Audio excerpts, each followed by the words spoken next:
Would you say that you're living your life authentically?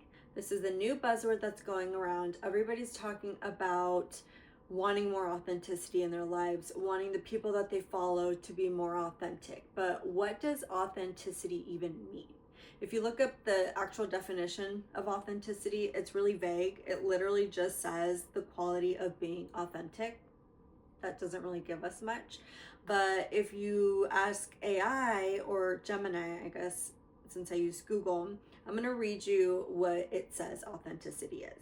The true meaning of authenticity is being genuine and real, aligning your actions, words, and beliefs with your core values, inner self, and true nature, rather than presenting a false or copied version of yourself due to external pressures. People are tired of wearing the masks.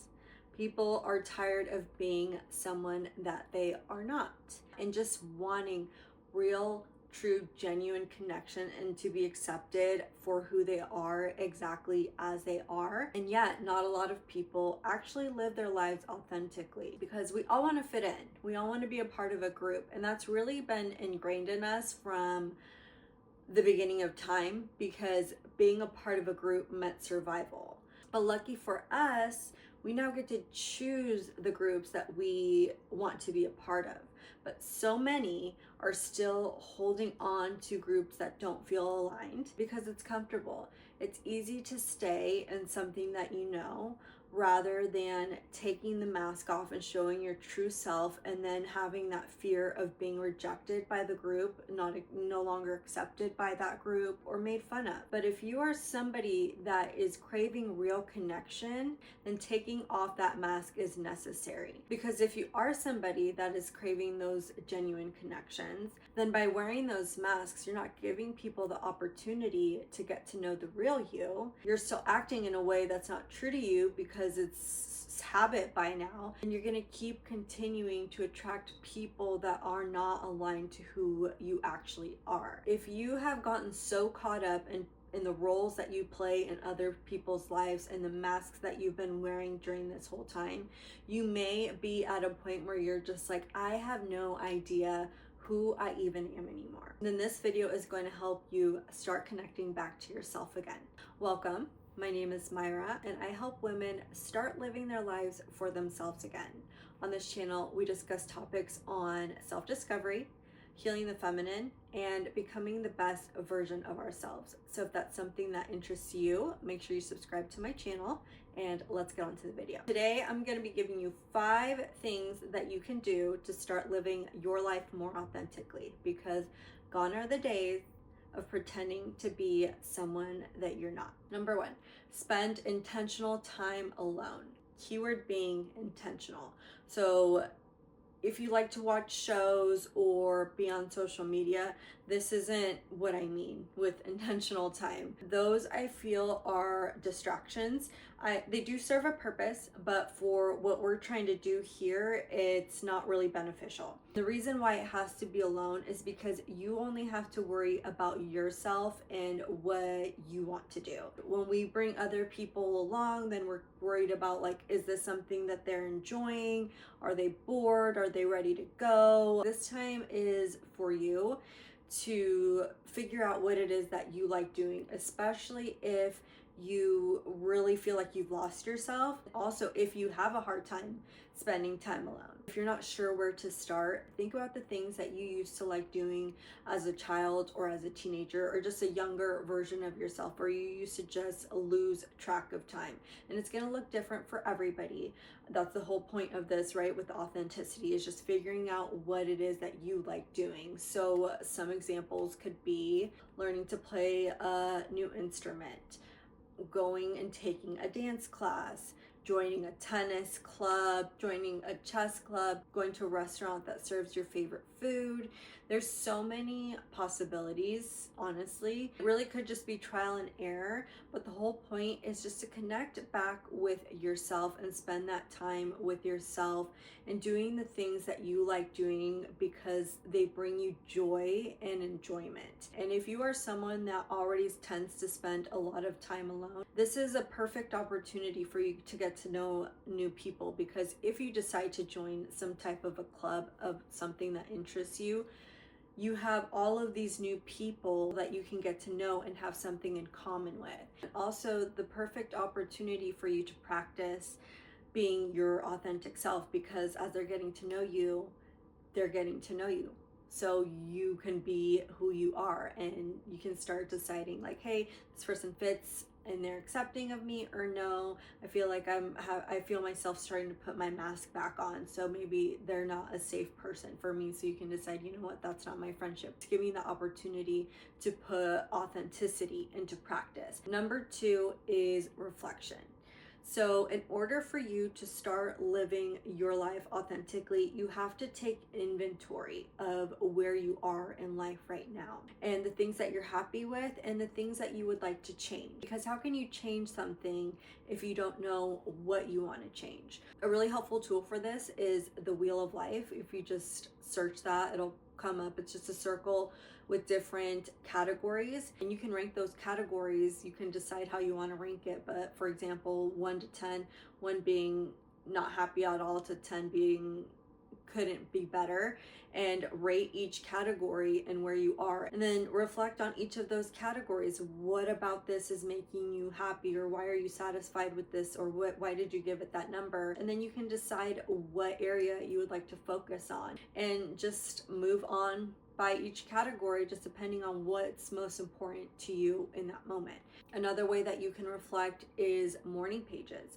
So this is something that is in the book The Artist's Way, and it's something that I personally love doing. It's basically just a part of a morning routine where you write down just a stream of consciousness, whatever is coming from your brain, and you just write 3 pages of whatever comes up for you. Just a way for you to reflect without judgment, and you can just kind of say whatever it is, just knowing that like you can say whatever it is that you want to say. Also think about conversations that you've had or that you've heard, and reflect on those. Was there anything that you listened to or talked about, that may have triggered you? What about that triggered you?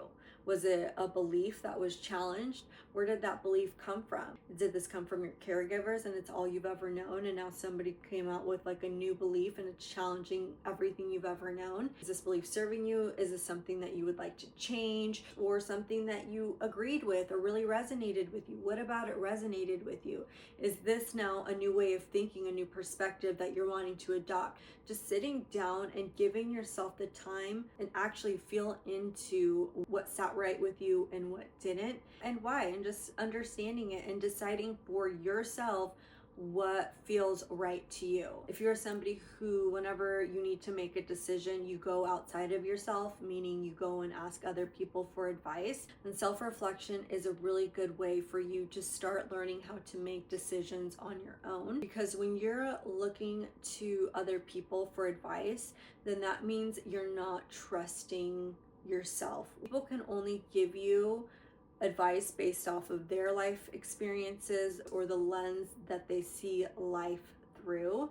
And if it's something, let's just say, that you're wanting to do and you're going to somebody who's never done it before, one, they may not be able to give you any helpful advice really, because they don't really know what they're talking about. But 2, they could stop you. Let's say this is something that you've been wanting to do for a while now, but you're experiencing self-doubt, and you go and talk to this person and they're like, oh no, yeah, you shouldn't do that. Okay, well now you're like, well, I already was doubting myself anyway, and you just confirmed that, so I'm really not going to do it, even though deep down you knew that you wanted to do it. Or if you really are somebody that benefits with talking things out, find somebody that can be a sounding board for you, that can ask you questions to help you come up with the answer yourself without them putting their stuff on it. That way, whatever decision that you end up making is authentic to you. Number 3, vulnerability. If you are wanting to start living your life authentically, you are going to have to start using your voice. And this one is tough. So many of us have a hard time sharing our wants and our needs, or sharing our feelings if somebody hurt us. Sometimes we just would rather just not say anything to keep the peace. But one of the key things with authenticity is honesty, and being honest not only with yourself, but the people around you. So that is going to be doing things like setting boundaries for yourself and for those around you, sharing your feelings if somebody upset you or hurt your feelings, sharing your opinion on something that is important to you, being easy or chill, like I don't care, I don't require a lot, like I'm super lax, you don't have to worry about me. That's not what we're doing anymore, because everybody has wants and needs, and everybody is deserving of getting those needs met. And this isn't a tit for tat, like you don't have to be combative, it's not about starting a fight. It's just simply like, if you don't want to do something, instead of saying yes, you just simply say no. You just start voicing what it is that you need, and figuring out like where you're willing to compromise, what's important to you, and just sharing your voice, because what you have to say is important, and those that care for you and love you are going to want to listen to what you have to say. And if they don't, then maybe they're not the right people for you. But through honesty, you can start figuring that out quicker, so that you can make room for connections that are actually genuine, and for those people who will actually care about you as a person. Number 4 is shadow work. How can you expect to be authentic when there are parts of yourself that you are not accepting? You have to be willing to accept all parts of yourself, even the ones that you have labeled as bad. Everybody has these. Nobody is exempt from these. Everybody has things that they're embarrassed about, situations or ways that they've acted that they're not proud of, things that they have a lot of shame about. But the more we push these parts of ourselves away and don't acknowledge them and try to repress them, the more they show up in our day-to-day lives, because what you resist persists, and then it grows. And these parts of you just want to be acknowledged, because they all served a purpose at some point in our lives. Until you learn to dance with these parts of yourself, they're going to keep showing up in different ways in your lives, whether that's through self-sabotage, different blocks in your life, destructive patterns or behaviors that you're participating in. There's just a lot of ways that things can manifest without you even realizing it, until you sit down with them and figuring it out, like, what is it that you are trying to tell me or show me or help me heal from, that you are able to work with them and notice the different things that come up for you in different situations, and how to handle them in a more productive way. So let's say, for example, with authenticity, you want to express yourself so badly, but there is something getting in the way of you doing that. And if you were to sit with your shadow, just for example, to say like, okay, where is this coming from? You find out that there is this wound from when you were a child, of when you tried speaking up for yourself and you got reprimanded and yelled at and got in trouble and put into timeout. And so now this child thinks that speaking up is bad, and I shouldn't express what I want because then I get in trouble. So they go through life in adulthood not expressing themselves for this fear of punishment. Deep down, all they want is to be able to express themselves freely. It wouldn't have been realized that, like, hey, this stems from this experience in my childhood, and it's been following me my whole life. And then you can show that part of you, like, hey, it's okay to express yourself. It's safe to express yourself. You're not a bad person for expressing yourself. There's a lot of books that you can get online. Just if you look up shadow work workbook, there's a plethora online. But until you are able to accept all of you, you won't be able to live your life authentically, because there's going to be parts of you that you are trying to repress, and authenticity is being the whole version of you. And you don't have to share this stuff with anybody else, okay? I do want to say that this isn't like you're going to go and share your deepest, darkest secrets. It's just for you to learn to accept every part of you. And really, authenticity is all about self-love. So loving yourself fully is really what shadow work is. Number 5 is nervous system regulation. You are going to have to figure out how to best support yourself during this work of stepping into authenticity, because it's not easy. They're simple things to do, but they're not easy.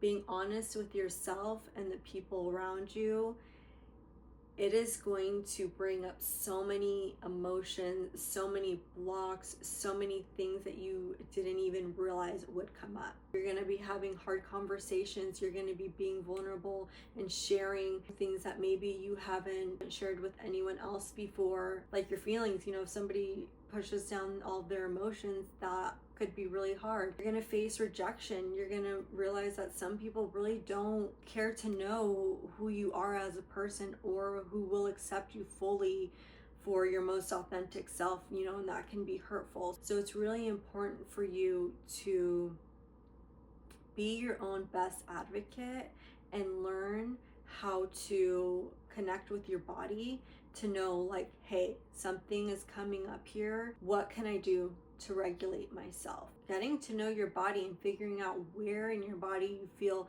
different things. Learning and honoring what it is that your body needs, because nobody else is going to be able to do that except for you. Some of the things you can do for nervous system regulation: there's breath work, meditation, going on a walk like without any noise, like a nature walk, no headphones, nothing, just like being present, taking a cold shower, taking a hot shower, listening to music, singing. There's so many things that you can do, and you have to figure out what makes you feel calm and regulated. Everybody's going to be different, so you really have to just kind of try things out. But this is going to be the most helpful during this process, because like I said, there's going to be a lot of change and challenging things that can come up during this whole process.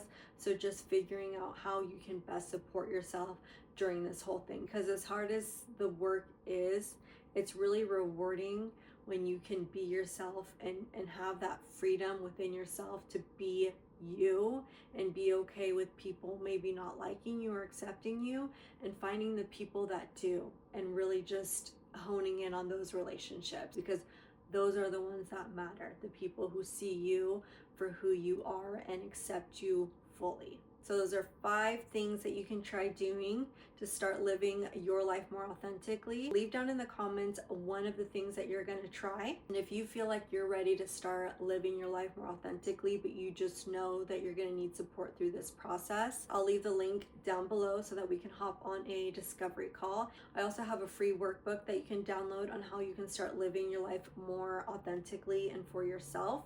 I hope you found this video helpful. I hope you start tapping into your authenticity, because you are worthy of it. If you did, please make sure to give the video a like and share it with anyone that you feel would benefit from this conversation. Thank you guys so much for watching, and I will see you in the next video.